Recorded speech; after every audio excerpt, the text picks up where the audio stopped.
John Hatteras, fils unique d'un brasseur de Londres, mort 6 fois millionnaire en 1852, embrassa, jeune encore, la carrière maritime, malgré la brillante fortune qui l'attendait.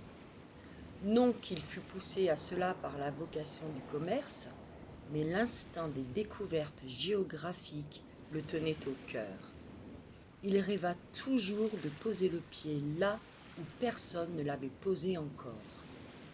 À 20 ans déjà, il possédait la constitution vigoureuse des hommes maigres et sanguins, une figure énergique, à lignes géométriquement arrêtées, un front élevé et perpendiculaire au plan des yeux, ceux-ci beaux mais froids, des lèvres minces dessinant une bouche avare de paroles, une taille moyenne, des membres solidement articulés, émus par des muscles de fer, formaient l'ensemble d'un homme doué d'un tempérament à toute épreuve. À le voir, on le sentait audacieux, à l'entendre, froidement passionné. C'était un caractère à ne jamais reculer et prêt à jouer la vie des autres avec autant de conviction que la sienne. Il fallait donc y regarder à 2 fois avant de le suivre dans ses entreprises. John Hatteras portait haut la fierté anglaise, et ce fut lui qui fit un jour à un Français cette orgueilleuse réponse. Le Français disait devant lui, avec ce qu'il supposait être de la politesse et même de l'amabilité, « Si je n'étais Français, je voudrais être Anglais. » « Si je n'étais Anglais, moi, répondit Hatteras, je voudrais être Anglais. » On peut juger l'homme par sa réponse. Il eût voulu par-dessus tout réserver à ses compatriotes le monopole des découvertes géographiques. Mais à son grand désespoir, ceux-ci avaient peu fait pendant les siècles précédents dans la voie des découvertes. Hatteras se consolait un peu en se reportant au temps moderne. Les Anglais prenaient leur revanche avec Sturt, Donald Stewart, Burke, Wills, King, Gray en Australie, avec Palliser en Amérique, avec Cyril Graham, Waddington, Cunningham dans l'Inde, avec Burton, Speke, Grant, Livingstone en Afrique. Mais cela ne suffisait pas. Pour Hatteras, ces hardis voyageurs étaient plutôt des perfectionneurs que des inventeurs.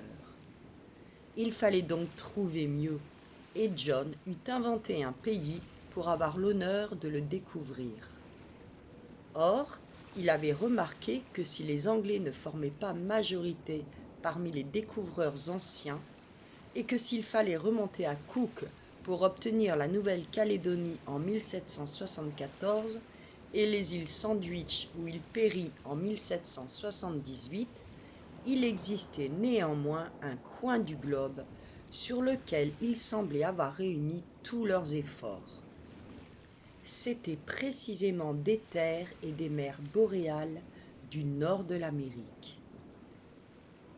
Pendant ces dernières années, on avait bien délimité les côtes septentrionales de l'Amérique, à peu près découvert le passage du Nord-Ouest, mais ce n'était pas assez. Il y avait mieux à faire, et ce mieux, John Hatteras l'avait tenté 2 fois en armant 2 navires à ses frais. Il voulait arriver au pôle même et couronner ainsi la série des découvertes anglaises par une tentative du plus grand éclat. Parvenir au pôle, c'était le but de sa vie. Après d'assez beaux voyages dans les mers du Sud, Hatteras essaya pour la première fois, en 1846, de s'élever au nord par la mer de Baffin. Mais il ne put dépasser les 74e degrés de latitude.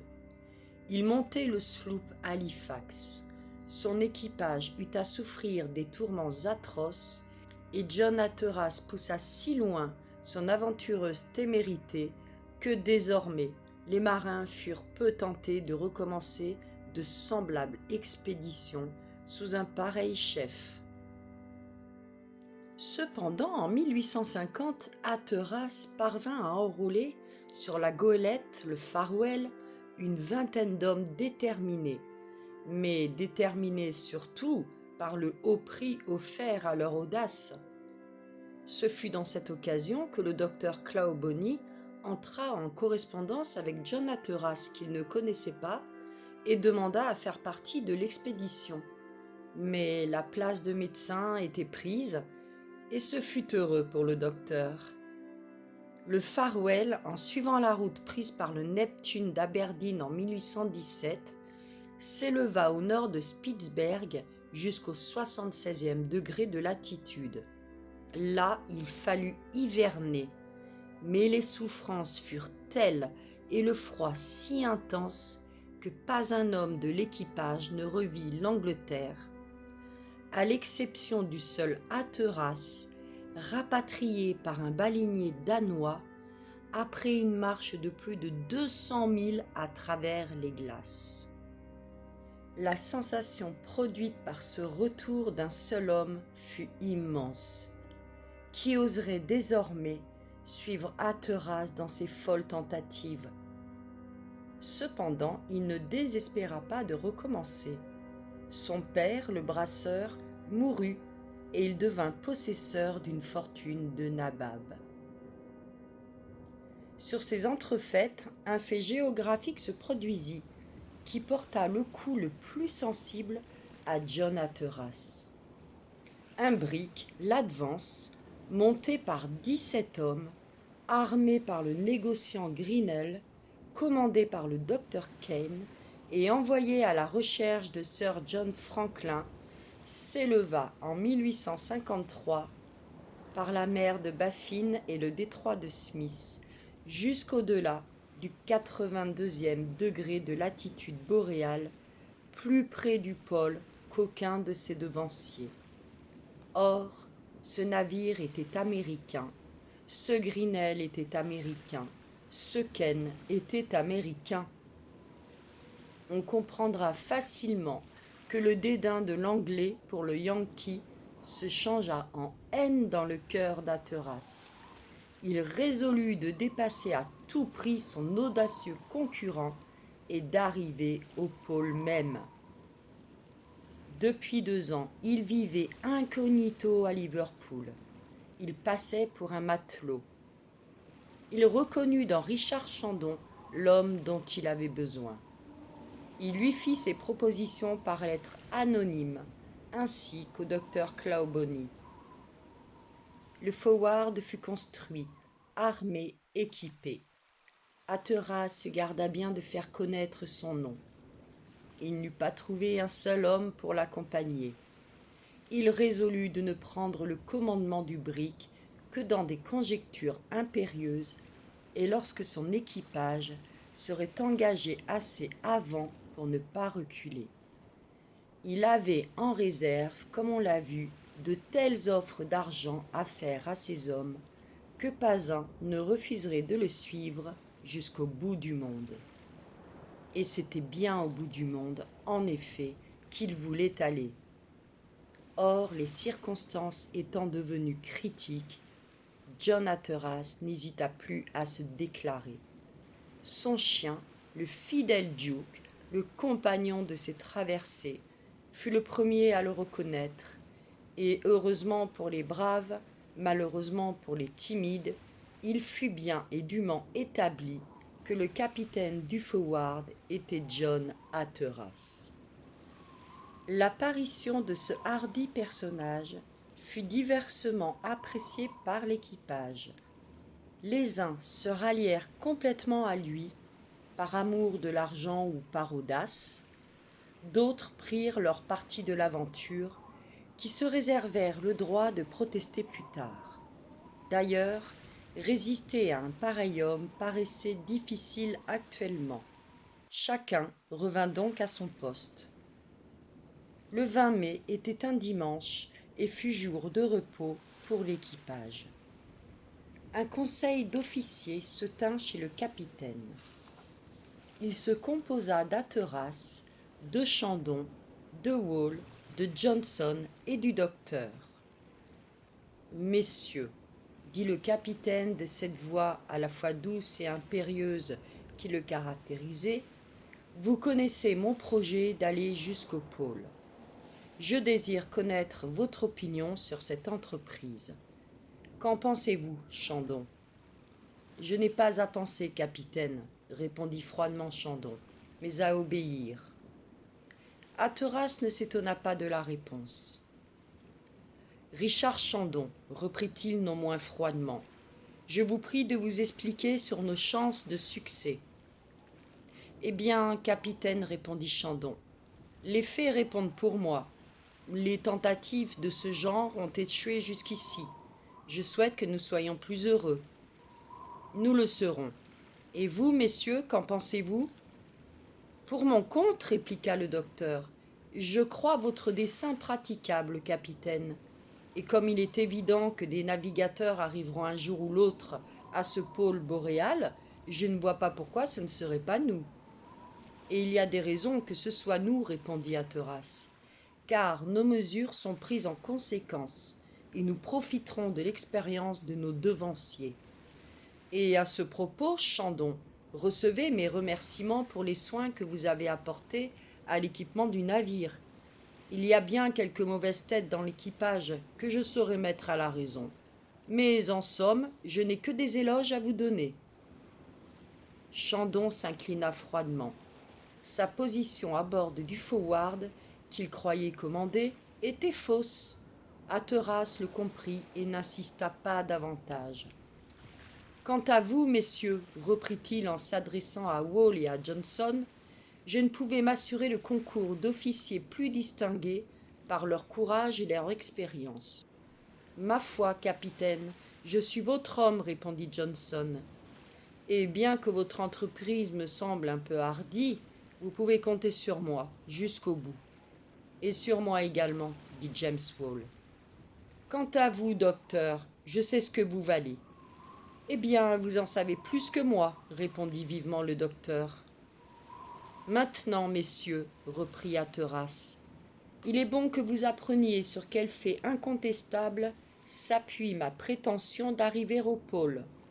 En 1817, le Neptune d'Aberdeen s'éleva au nord du Spitzberg, jusqu'au 82e degré. En 1826, le célèbre Paris, après son 3e voyage dans les mers polaires, partit également de la pointe du Spitzberg et avec des traîneaux barques monta à 150 milles vers le nord. En 1852, le capitaine Ingenfield pénétra dans l'entrée de Smith jusque par 78 degrés 35 minutes de latitude. Tous ces navires étaient anglais et commandés par des Anglais, nos compatriotes. Ici, Hatteras fit une pause. Je dois ajouter, reprit-il d'un air contraint, et comme si les paroles ne pouvaient quitter ses lèvres, je dois ajouter qu'en 1854, l'Américain Kane, commandant le brig d'Advance, s'éleva plus haut encore, et que son lieutenant Morton, s'étant avancé à travers les champs de glace, fit flotter le pavillon des États-Unis au-delà du 82e degré. Ceci dit, je n'y reviendrai plus. Or, ce qu'il faut savoir, c'est que les capitaines du Neptune, de l'Enterprise, de l'Isabelle, de l'Advance constatèrent qu'à partir de ces hautes latitudes, il existait un bassin polaire entièrement libre de glace. Libre de glace ? S'écria Chandon en interrompant le capitaine. C'est impossible. Vous remarquerez, Chandon, reprit tranquillement Hatteras, dont l'œil brilla un instant, que je vous cite des faits et des noms à l'appui. J'ajouterai que pendant la station du commandant Penny en 1851, au bord du canal de Wellington, son lieutenant Stewart se trouva également en présence d'une mer libre et que cette particularité fut confirmée pendant l'hivernage de Sir Edward Belcher en 1853 à la baie de Northumberland par 76 degrés 52 minutes de latitude et 99 degrés 20 minutes de longitude. Les rapports sont indiscutables, et il faudrait être de mauvaise foi pour ne pas les admettre. Cependant, capitaine, reprit Chandon, ces faits sont si contradictoires. Erreur, Chandon, erreur, s'écria le docteur Clawbonny. Ces faits ne contredisent aucune assertion de la science. Le capitaine me permettra de vous le dire. Allez, docteur, répondit Hatteras. Eh bien, écoutez ceci, Chandon. Il résulte très évidemment des faits géographiques et de l'étude des lignes isothermes que le point le plus froid du globe n'est pas au pôle même. Comme le point magnétique de la Terre, il s'écarte du pôle de plusieurs degrés. Ainsi, les calculs de Brewster, de Bergham et de quelques physiciens démontrent qu'il y a dans notre hémisphère deux pôles du froid. L'un serait situé en Asie, par 79 degrés 30 minutes de latitude nord et par 120 degrés de longitude est. L'autre se trouverait en Amérique, par 78 degrés de latitude nord et par 97 degrés de longitude ouest. Ce dernier est celui qui nous occupe. Et voyez, Chandon, qu'il se rencontre à plus de 12 degrés au-dessous du pôle. Eh bien, je vous le demande, pourquoi au pôle la mer ne serait-elle pas aussi dégagée des glaces qu'elle peut l'être en été par le 66e parallèle, c'est-à-dire au sud de la baie de Baffin? Voilà qui est bien dit, répondit Johnson. Monsieur Clawbonny parle de ces choses comme un homme de métier. Cela paraît possible, reprit James Wall. Chimères et suppositions, hypothèses pures, répliqua Chandon avec entêtement. Eh bien, Chandon, reprit Hatteras, considérons les deux cas. Ou la mer est libre de glace, ou elle ne l'est pas. Et dans ces deux suppositions, rien ne peut nous empêcher de gagner le pôle. Si elle est libre, le forward nous y conduira sans peine. Si elle est glacée, nous tenterons l'aventure sur nos traîneaux. Vous m'accorderez que cela n'est pas impraticable. Une fois parvenus avec notre brique jusqu'au 83e degré, nous n'aurons pas plus de 600 milles à faire pour atteindre le pôle. Et que sont 600 milles, dit vivement le docteur, quand il est constant qu'un Cosaque, Alexis Markov, a parcouru sur la mer glaciale le long de la côte septentrionale de l'Empire russe avec des traîneaux tirés par des chiens, un espace de 800 milles en 24 jours. Vous l'entendez, Chandon, répondit Hatteras, et dites-moi si des Anglais peuvent faire moins qu'un Cosaque. Non, certes, s'écria le bouillant docteur. Non, certes, répéta le maître d'équipage. Eh bien, Chandon, demanda le capitaine. Capitaine, répondit froidement Chandon, je ne puis que vous répéter mes premières paroles. J'obéirai. Bien, maintenant, reprit Hatteras, songeons à notre situation actuelle. Nous sommes pris par les glaces et il me paraît impossible de nous élever cette année dans le détroit de Smith. Voici donc ce qu'il convient de faire. Hatteras déplia sur la table l'une de ces excellentes cartes publiées en 1859 par ordre de l'amirauté. Veuillez me suivre, je vous prie.